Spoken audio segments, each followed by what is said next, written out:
and welcome back to Central Valley Talk. This show is a real estate show. We talk about real estate, business, investing, insurance, what you should do to keep your life stable in real estate and businesses. If you own a business, we give some tips there and have different guests to come in and talk about that. What do you do if, we all know how to sell a house or a property, but what do you do if you want to sell your business? It's way different because sometimes there's no real estate involved, it's just a business involved. We've asked a local expert to come on our show and talk to us about that. Our guest is Rod Holt with Transworld Business Brokers. Correct. Do I have it right? If you're going to sell a business, it's way different? Yeah, definitely way different. You're selling, in the business, you're selling personal property as opposed to real property. So you have a different type of escrow that you have to go through as opposed to the real estate escrow that you go through. Some realtors, real estate professionals, including myself, I've tried to do it a few times, sell a business. Yes. I've never been successful once, ever.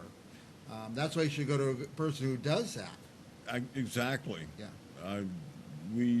We have a process that we go through to help you value the business and to get the most for it if you're the seller. If you're the buyer, we want you to be able to acquire the business as a right price as well. Right.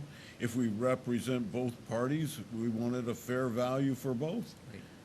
So it's hard for the average person to determine that value. There's some things in a business that are sold that you can't see. Absolutely. Big things. Big things. Like what? Like they call it goodwill. Goodwill, yeah. And goodwill consists of why people come to you. And typically over the years, over the period of time, you've gotten built up a clientele. If you're a grocery store, I like to use grocery stores because that's what I grew up in. Yeah. People come to you because of the products you sell, of the pricing that you have, the service that you give, even how you interact with them on a personal basis causes people to come and do business with you. Some people go to the same grocery store out of habit.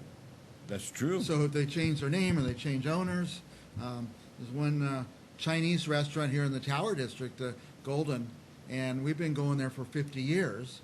And it changed hands, and it's just seamless. You don't even notice. Same great service, the same location, the right. same name, and everything. So right. So I mean, if you're a manufacturer, mm-hmm. You've got goodwill there as well. I mean, you've got clientele that are buying your products. You've got a good name as to the quality of your manufacturing, the products you're making.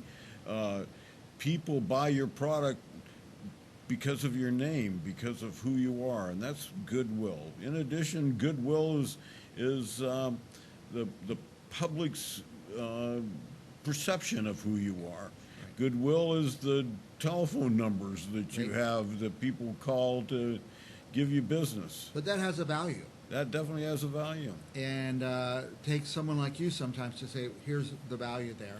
I do a little bit of that. The best way of doing it is to use a person who's certified to do an appraisal of the business. Just like you have a person certified to do an appraisal of land and buildings, there are people who are certified to do appraisals of business. This is a very specialized person. Extremely. Yeah. Now, you have some special training.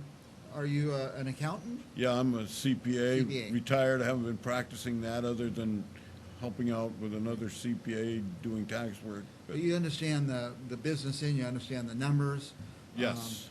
Sometimes the seller likes to put the numbers in a certain way, and the buyer likes to look at them in a different way. There's conflict between buyer and seller. As the issue for that is how are you going to value the business? Right. All right. The seller is interested in getting as much capital gain as he can. I see. And the buyer wants as much ordinary expense as he can get. I see. Because he can write off the depreciation quickly. Yeah. But with the seller, he wants capital gain, and those two valuations are in conflict. Could be at odds a little bit. Yeah, they could be. Now, there's so much into, well, let's talk for a minute about a business with inventory. Like I talked to a guy who bought a business and made the deposit, but when escrow closed, there's no inventory. So where's all the stuff? Yeah, and when you make an offer on a business, you got to make sure that the owner maintains the business, excuse me, the inventory at a certain level, or you're not going to pay the full purchase price agreed to. Right. So inventory is a tricky issue. If you're a manufacturer, you've got cost, and you got product that's in the process of being built. So you need to be able to figure out, how do I value that business at the time of the transfer of ownership? So that's a tricky number. That's a tricky situation. Retail stores the same way. Clothing stores a little different. The buyer's not going to pay retail for the Right. inventory. Absolutely. He wants to pay cost. Yep. And so, Or less, maybe. Yeah, or even less Yeah. sometimes. Now, what about a key personnel? Interesting that you bring that up. I've been involved with the sale of a local business here lately, and the biggest issue was having qualified personnel to continue operating the business. The owner or the buyer of the business was not looking to be the administrative full-time person doing it. He wanted to be the owner. He wanted to help with setting policy. He wanted to overview, but he wanted somebody who could do the day-to-day operations and do them well. So that's a key component for a lot of people. Some people are looking for a job, and they come in and they want to be the president. They want to operate the thing. They want to be the general operational manager, and so it just depends on the situation. I've seen that sometimes where people are they're just buying a job. Yes. But you don't want to buy a job. You want to have an investment and a return on your investment. I would Precisely. imagine, yeah. Absolutely. Now, you would represent a seller, I guess. Actually, we can represent both. You could represent both. But if somebody's selling their business and somebody comes along and they're interested in buying it, maybe that buyer can call and retain you As well. to help him through it. And Actually, we find that when we represent both the buyer and the seller, the transaction goes a whole lot smoother. But would you say anybody buying or selling ought to talk to a business broker? Absolutely. It's free to call you, right? Absolutely. Ask some questions. They ask questions, and sure, absolutely. I mean, you walk into a situation, I ran into somebody who's wanting to buy a business, and he says, I need somebody to represent me, the buyer. Right. I said, okay, have you signed a non-disclosure agreement yet so that you can get information? He says, no, I have not. Yeah. I said, well, how long have you been talking to the people? He says, it's been a couple months. And he says, I don't get the information I need to make a value. Right. And I said, but they're not giving it to you because they're afraid you'll use it. Right. So they haven't used a non-disclosure agreement. Right. So, Yeah, and I mean, if you give away too much, the guy you're trying to sell to, he may say, I don't want to buy it, and go and start their own business. There you go. They got all your secrets and Right. stuff like that. that's the reason you have the agreement. Well, that's the reason you call somebody like Rodney Holt, because There he'll you say, go. where's the non-disclosure, when the others didn't even think of that. Right, correct. How about this? I've seen this quite a few times. There's a lot of cash in a cash business, where maybe they don't disclose everything. Well, it's you've got a problem. Unreported income doesn't get to be added to the value of your business. Most lenders don't allow you to value your business for cash that you have not reported. And so, yeah, you can get by with that, and you may not pay so much tax, but there's an equal problem with that. It takes away from the value Yes, of your business. there you I go. see. Okay. So, My thinking, Mike, I didn't mention this at first, but the greatest thing any business can do is to maintain good financial records. right. It takes away all the questioning, typically for both sides of the business. So when a buyer has good quality, is given good quality financial statements from the business owner, he has less concern about there being cheating or whatever Yeah. involved.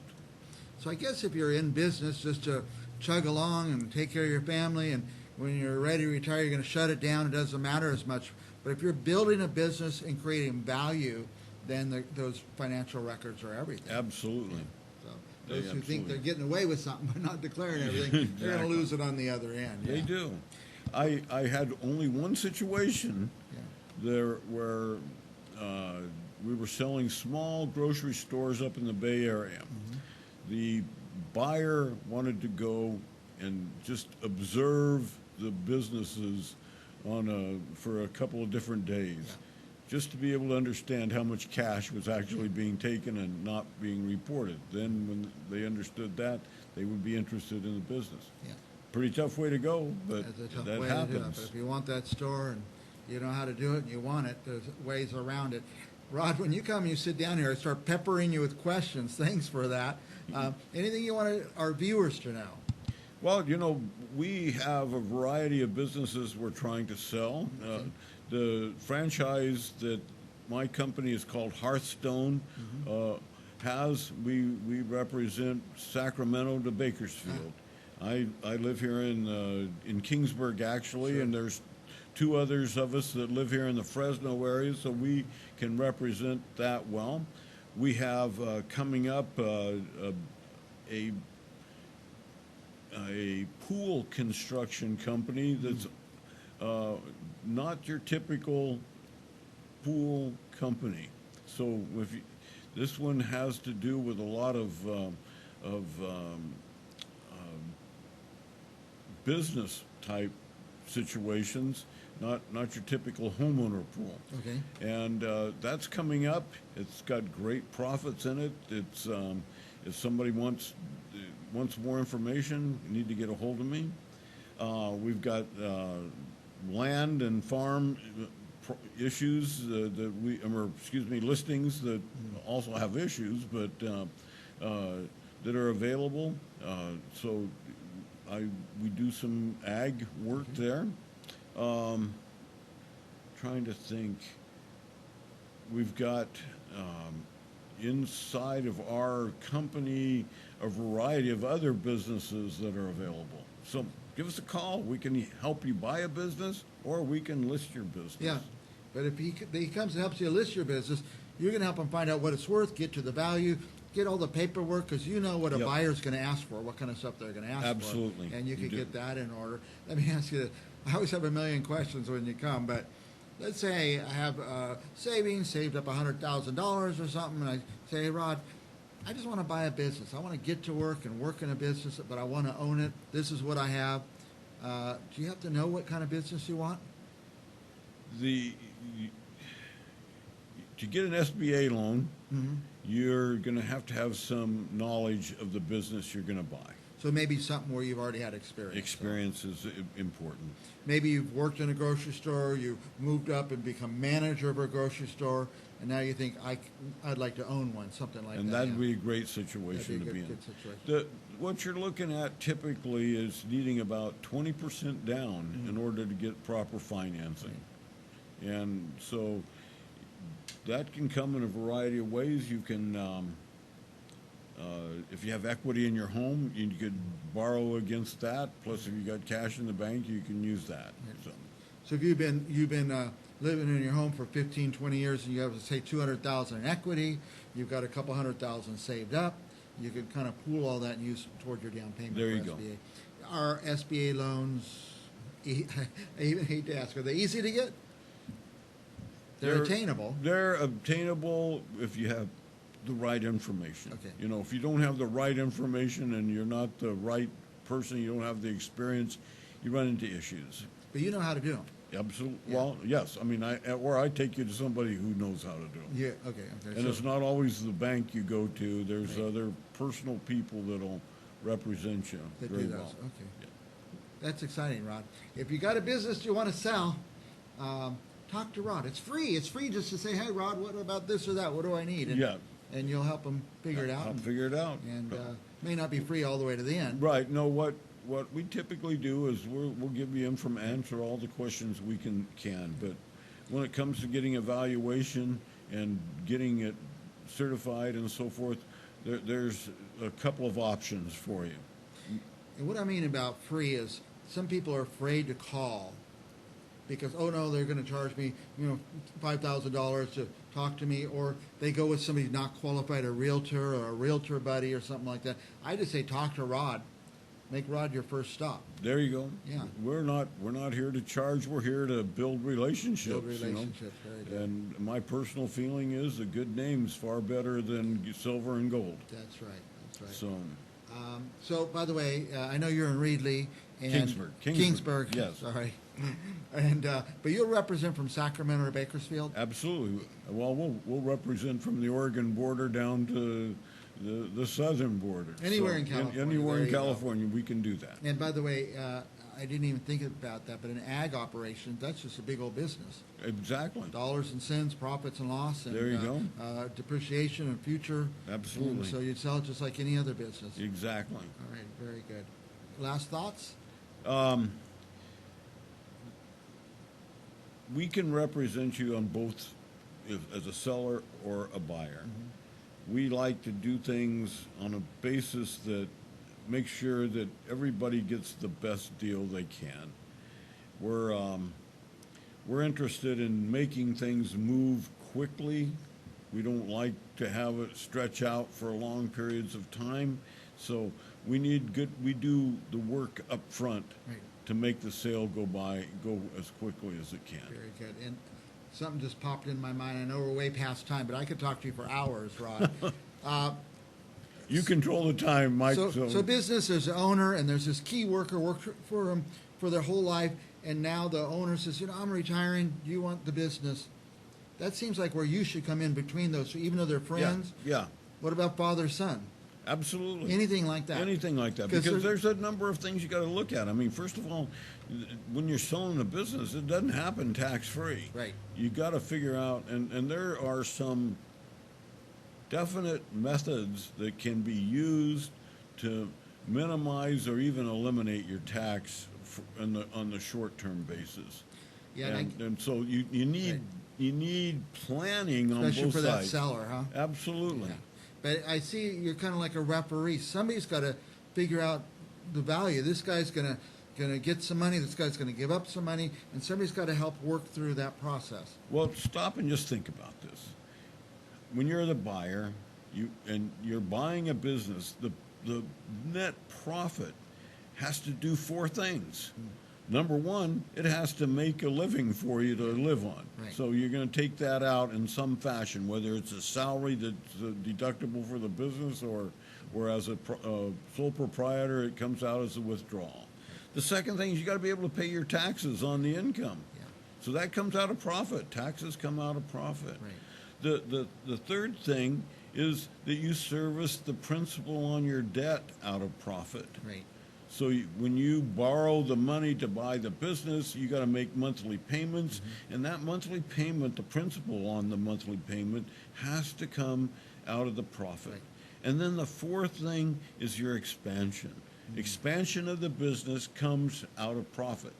Now, that can happen in a variety of ways. You can borrow more money to do things, or you can use your profits and make step-by-step improvements into the business. Four things. So when you look at buying the business, you got to take those four things into consideration and make sure that there's adequate net profit. Right. On the other side of that converse, the seller's got to be sensitive to that. Yep. He's got to know that the person buying it has to have success as well.